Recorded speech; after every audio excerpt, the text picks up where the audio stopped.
19 November মাঘ শিষ্য অমাবস্যা, সব থেকে বড় অমাবস্যা, পিত্তকারী অমাবস্যা বলে হয়ে থাকে। এই দিনকে যদি আপনি ভান্ডারা দিতে চান, অতি সহজে আপনারা ভান্ডারা দিতে পারবেন, কারণ এই দিনটা এই বছরে কিন্তু একবারই আসে। যদি করেন 19 নভেম্বর 2025, যদি করেন করে ফেলবেন 19 তারিখে, তাহলে এটা হচ্ছে পিত্তকারী অমাবস্যা বলা হয়। যারা পিত্ত দোষ থাকে তারাও মুক্ত হতে পারবে। এবং যদি আপনি কোনো পাপ কার্য করে থাকেন, সেই পাপ কার্য থেকেও মুক্ত হবেন, কারণ আপনি লক্ষ লক্ষ প্রাণীকে আপনি খাওয়াচ্ছেন। কিভাবে খাওয়াবেন?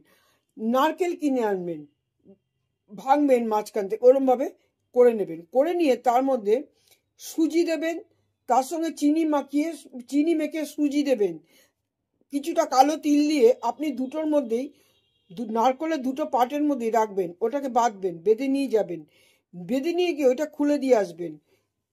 অশ্বত্থ গাছের নিচে, বট গাছের নিচে, আম গাছের নিচে, বড় বড় গাছের নিচে যেখানে বেশ পোকামাকড় থাকে, এই পাতাল লোক থেকে এরা কিন্তু উঠে আসে। এরা উঠে আপনার এই খাদ্য তারা খাবে, এবং খাওয়ার ফলে কি হবে, আপনি উল্টে আপনার মধ্যে যে যদি পাপ কার্য করে থাকেন, বা কোনো পিতৃদোষ থেকে থাকে, বা যে কোনো দোষ থেকে থাকে, আপনার মধ্যে থেকে সেই দোষ কেটে যায়, গিয়ে আপনি উল্টে এটাই লাভবান হবেন যে আপনি লক্ষ লক্ষ প্রাণীকে ভান্ডারা দিয়েছেন। ইউনিভার্স আপনাকে অবশ্যই তার উপহার কিছু না কিছু আপনাকে দেবে, আর সেরকমই দেবে।